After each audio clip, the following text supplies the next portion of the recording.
घसीट के ले जा रहा है। बिल्कुल तस्वीरों में देखिए झारखंड की राजधानी रांची की तस्वीर देखिए जेल के अंदर को और बाथरूम के द्वारा किस तरह से देखिए घसीट करके लेकर के जाते हुए देखिए सीधी तस्वीर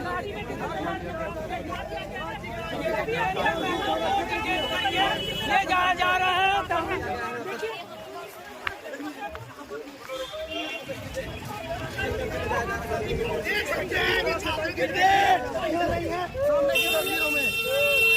बिल्कुल सामने की तस्वीर झारखंड की राजधानी आपका कोई लड़का है उसका मेरे साथ लड़का है, सबके मेरा समर्थन में हम आप लोग झारखंड का लड़का है। हम एक झारखंड अलग राज्य क्रांतिकारी है। जिसमें मेरा उम्र 16 साल था उस समय मैं सिविल सोनिहार पे लड़ाई लड़ा हूँ। तो क्या मेरा बच्चा नहीं है? हम झारखंड के सब मेरा बच्चा है। हम कहते हैं सरकार से कि बालू बेच रहा है, कोयला बेच रहा है, वो लोग लाठीचार्ज नहीं कर रहे हैं। आप लाठीचार्ज किसको कर रहे हैं? देवेंद्र महतो को, इसको अंदर कर दिए। इनका बेचारा काम इनका गलत है। शिबू सोरेन से हम भी कहना चाहते हैं और सरकार से कहना चाहते हैं कि इन बच्चों का समस्या पर जल्द निदान करे, नहीं तो बहुत बड़ा आंदोलन होगा, बहुत बड़ा दुष्काम होगा पूरे झारखंड में। आप लोग को बहुत मुश्किल हो जाएगा समझना। आगे की क्या रणनीति है? कुछ भी कर सकते हैं हम लोग मेरा असली रणनीति है कि सरकार के ऊपर कुछ भी कर सकते हैं अगर बात नहीं मानेंगे तो। बहुत मेरा गुस्सा था। मैं झारखंड अलग राज करने के लिए मैं लड़ा हूँ। आज मेरा बच्चा भरा है नौकरी के लिए, उस सीट को बेचा गया। भाग रहे होंगे, मारेंगे, देखिएगा ना।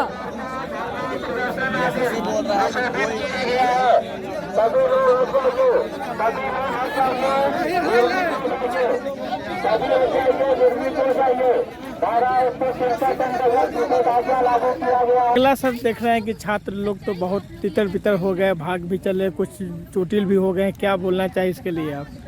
देखिए अभी तो तितर बितर कर दिया गया है, लेकिन फिर से हम लोग एकजुट, सबका उद्देश्य एक ही है कि सीजीएल को हमें रद्द कराना है। और सभी लोग फिर हम लोग आपस में बैठ करके बातचीत करेंगे और फिर अगली स्ट्रेटजी हम लोग तैयार करेंगे। आपका नीति तब कौन करेंगे? अब देवेंद्र महतो तो जेल चले गए। देखिए यहाँ हर कोई छात्र में इतनी कैपेसिटी है कि वो कोई भी नेतृत्व कर सकता है। पढ़ा लिखा छात्र है, ग्रेजुएट है, MA BA पास है, तो कोई भी सामने निकल सकता है। तो उसके लिए आपको भी समय लगेगा, चुनाव करना पड़ेगा? बिल्कुल नहीं समय लगेगा। और भी हैं, हमारे लोग हैं, और बाकी हम लोग सब फिर बैठ करके एक विचार विमर्श करेंगे, बनाएंगे कौन कैसे आंदोलन को आगे ले जाना है, कैसे सरकार तक पहुंचाना है ना। और सीजीएल रद्द कराने के लिए जो भी रणनीति हम लोग को अपनानी पड़ेगी हम लोग अपनाएंगे।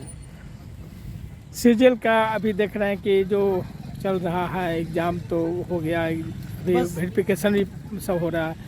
अब क्या कर पाइएगा आप लोग? आपका नेता भी जेल चले गए। जो करना था हम लोग अब कर नहीं सकते, हम लोग थक चुके हैं। अब हम लोग बस को ऐसा साधन नहीं है जो कुछ कर सकते हैं। आपके माध्यम से हम राष्ट्रपति द्रौपदी मुर्मू को बोलना चाहते हैं कि भ्रष्ट मंत्रियों के ऊपर कार्रवाई करें संज्ञान में लेकर, क्योंकि हम लोग से नहीं हो सकता। हम लोग बहुत गरीब परिवार से बिलोंग करते हैं। हम लोग बस करोड़ों रुपये नहीं है कि सीट खरीद सकते हैं। ये मंत्री बहुत निकम्मा सरकार है।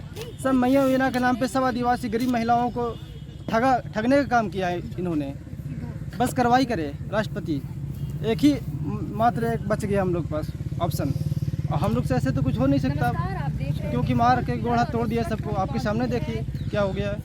ठीक है, सरकार तो मानने के लिए तैयार है। अब क्या कर पाइएगा? आगे की रणनीति क्या होगा?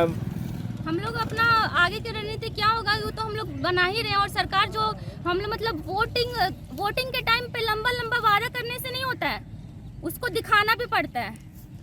अगर मान लीजिए अगर आप हम लोग को भविष्य से खेल रहे हैं ना, तो आगे जा करके ये छात्र ही आगे चलकर भविष्य है पूरा देश का। और हम ही लोग का पढ़ाई पे अगर मान लीजिए हम लोग का माँ बाप क्यों पढ़ाया है? ताकि हम लोग अच्छे से जॉब करें, हम लोग जॉब करें, अपना घर का स्थिति आर्थिक स्थिति सुधारे, देश को संभाले, देश को आर्थिक स्थिति सुधारे, देश का डेवलपमेंट करें। पर हम लोग को रोका जा रहा है, हम लोग को बोला जा रहा है कि नहीं मतलब ये नौकरी करने से क्या होगा। खुद ही हमारे सरकार ने कहा है कि नौकरी करने से क्या ही होगा, बिजनेस करो, तो सुअर पालो, मुर्गे पालो, ये करो। आज सरकार जो इतना प्रचंड बहुमत से जीत गया है कि आज छात्रों की बात मानने के लिए इनकार कर गया। अब क्या कर पाइएगा? 5 साल तो आप लोग क्या कुछ है रास्ता निकालने हम लोग का 5 साल नहीं, अगर हम लोग का बर्बाद हो जाएगा तो आने वाले पीढ़ी के बारे में तो हम लोग सोच सकते हैं ना जी, कि आगे आने वाले पीढ़ी का ये भविष्य बर्बाद ना हो। हम लोग का तो बर्बाद हो ही रहा है, हम लोग का तो बर्बाद हो ही रहा है और अभी तक भी हो रहा है, क्योंकि ये भी हमारे सरकार के कारण ही हो रहा है। और हम लोगों को जो मैया सम्मान योजना और ये आवास, अबू आवास हम लोग को नहीं चाहिए। हम लोग को चाहिए तो हम लोग का हक चाहिए। हम लोग सकेंगे? कहीं हम न लोग अपना कहीं आराम से मैया घर समान बना लेंगे। योजना से सरकार अपना पेट थपथपा रही है कि जनता हम हमारे लोग को साथ है। 2500 में क्या हो जाएगा, किसका हो जाएगा? और उसमें भी अभी भी इसमें भी उल्लंघन कर, ये कार्रवाई को भी अगर स्थगित करवाया जा रहा है, उसमें भी अब 1000 तरह का डॉक्यूमेंट जमा करना पड़ रहा है, ये करना पड़ रहा है। उसमें भी जनरल लोग को तो मिल ही नहीं रहा कुछ। हम लोग तो जनरल से, हम लोग कहाँ जाएंगे? वो तो ST SC के लिए मान लीजिए जिस तरह से फायदेमंद का, हम लोग जो जनरल कैटेगरी से आते हैं वो लोग कहाँ जाएंगे? और 2500 में क्या हो जाएगा? हम लोग को कोई सम्मान योजना नहीं चाहिए, हम लोग को बस अपना हक चाहिए। हम लोग अपना हक से पढ़ना चाहते हैं और नौकरी करना चाहते हैं, और उसको फेयर तरीके से करवाया जाए, ना कि वो गलत तरीका से। इससे पहले भी 2 बार CGL कैंसिल हो चुका है, आप लोग तीसरी बार अभी आंदोलन कैंसिल करवाने के लिए आए हैं, लेकिन इस बार भीड़ कम है। क्या लगता है कि आप लोग कैंसिल करवा पाएंगे? इस बार हम लोग का मनोबल पूरा तरह से तोड़ा जा रहा है और हमारे छात्र नेता को भी गिरफ्तार कर लिया गया है। लेकिन अभी वो लोग को नहीं पता है कि अगर हम लोग भी कुछ अगर ठान लिए है ना, तो हम लोग भी आगे चलकर कुछ कर ही सकते हैं। क्योंकि अगर देखिए, सत्यमेव जयते, हमेशा सत्य की ये विजय होना ही होना है। आज नहीं तो कल हम लोग जीत के ही रहेंगे। इसलिए अब यहाँ से नहीं तो कोर्ट से, लेकिन टाइम महिलाएं लोग आज के डेट में बहुत खुशी भी कहा जाए, आज देख रहे हैं आप लोग बहुत दुखी भी हैं। क्या बोलना चाहिए सरकार के लिए? बस दुखी इसी बात से है कि हम लोग जो मेहनत कर रहे हैं, हम लोग को मेहनत का फल नहीं मिल रहा है। हम लोग के पास पैसा नहीं, हम लोग पैसा देकर नौकरी नहीं ले सकते। हम लोग मिडिल परिवार से, तो हम लोग अपना मेहनत से ही लेंगे। और जब इसी में धांधली हो तो हम लोग कैसे खुश रह सकते हैं? अगला रास्ता क्या, अगला विकल्प क्या है छात्रों के लिए? आप लोग आंदोलन अगर यहाँ पे नहीं होगा तो हम लोग कोर्ट से जीतेंगे, पर केस को जीतेंगे किसी भी कंडीशन पे। हम लोग को CBI जांच करवाना है, जैसे CGL रद्द करवाना है किसी भी तरह से। ये 2016 का वैकेंसी अभी का नहीं है। 2016 से अगर आज तक अगर फेयर एग्जाम लिया जाता तो दोबारा JSSC CGL का वैकेंसी निकल जाता। पर अभी तक सरकार इसको फेयर तरीके से, जब सरकार को पता है कि 2 बार CGL रद्द हो चुका है, तो सरकार को अच्छे फेयर तरीके से लेना चाहिए, ना कि धांधली करवाना चाहिए। तो फेयर तो लिए थे, तभी तो इंटरनेट सेवा 2 दिन के लिए बंद किया गया था। इंटरनेट सेवा की ही वजह से ज्यादा धांधली हुआ है। वो इंटरनेट सेवा बंद क्यों किया? ताकि स्टूडेंट लोग के पास जो सबूत है इधर उधर वायरल ना हो, वो तुरंत एक जगह रहे। ये सबसे जो बड़ा धांधली यही हुआ है कि इंटरनेट जो बंद कर दिया है। सरकार तो इसलिए बंद की थी कि पेपर लीक ना हो, ट्रांसफर ना हो पेपर उधर। नहीं, ट्रांसफर क्या थोड़ी व्हाट्सएप से ट्रांसफर करता है। जो पैसा दिया उसको डायरेक्ट दे दिया गया है। आंसर आप लो और लिखो।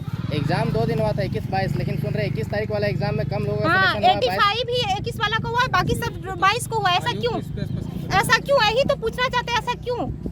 क्या सारा तेज स्टूडेंट लोग 22 को ही था? 21 को कोई तेज स्टूडेंट ही नहीं था? ये तो सबसे बड़ा पॉइंट है ना। ऐसा क्यों हुआ है? आप लोग के हिसाब से क्या लगता है ऐसा क्यों हुआ होगा? ऐसा जो किया है सेट ज्यादा लगता है, जिसका जो पैसा ज्यादा जो दिया वो 22 का होगा उसका एग्जाम, इसी वजह से हुआ है।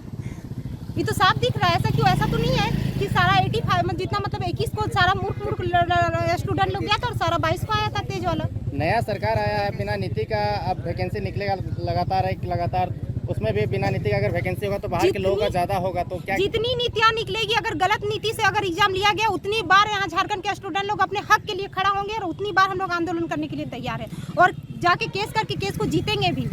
कब तक आंदोलन कीजिएगा? एक सरकार में 5 साल तो आंदोलन करके बिता दिए, फिर 5 साल बीतते तो टाइम पार हो जाएगा, एक्सपायर हो जाएगा, फिर फॉर्म हाँ, तो यहाँ की स्टूडेंट लोग को समझना पड़ेगा, एकजुट होना पड़ेगा सबको, ना कि घर पे बैठ के सोशल मीडिया के द्वारा। यहाँ पे आके अगर स्टूडेंट लोग का पावर, पब्लिक का सबसे ज्यादा पावर है, सरकार को भी हिलना पड़ेगा अगर सब एकजुट हो गए तो।